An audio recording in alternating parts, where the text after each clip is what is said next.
Changing your own oil and filter is one of the best ways to save money and start DIYing on your 997.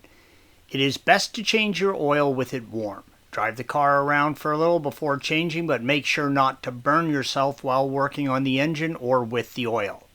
Looking at the engine, the fill cap is on the left side, red arrow, and the oil filter housing is on the right, blue arrow.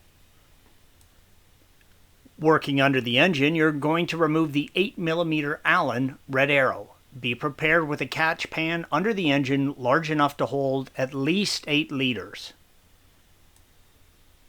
If you're not replacing the drain plug, green arrow, with a new one, make sure that you replace the crush washer, red arrow. Reinstall the drain plug after all the fluid is drained with a new crush washer and torque it to 37 foot-pounds. Place a rag down on the airbox and use a 36mm socket to remove the oil filter housing shown in the first image. Inside, you will see the oil filter, red arrow. Pull the filter up and out. Use care as it will be full of oil. Use a pick and carefully replace the O-ring on the top of the oil filter housing, red arrow. Install the new filter by pushing it down into the housing. Reinstall the top of the oil filter housing. You may have to pull back a little on the airbox to get it to start threading, and then torque the oil filter housing to 25 Newton meters or 36 foot-pounds. Take the cap off the oil-filled tube and extend it out. There is a small hanger on the end designed to hold the cap, red arrow.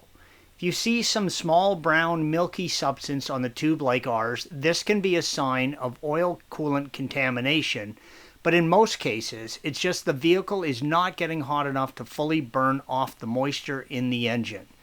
If there is more or the oil looks like this when draining, then you have bigger problems. Fill the engine with 7.5 liters of oil. Start the engine and let it warm up. Cycle through the menus using the lower left stalk and select oil. Once the engine is warm, you can check the level. It should be between the markings on the gauge, red arrows. The difference between the lower and upper is 1.2 liters. Adjust the level accordingly. You can now use your scan tool to reset the maintenance reminder. Thanks for watching. Be sure to subscribe to our channel and check out another video in this series.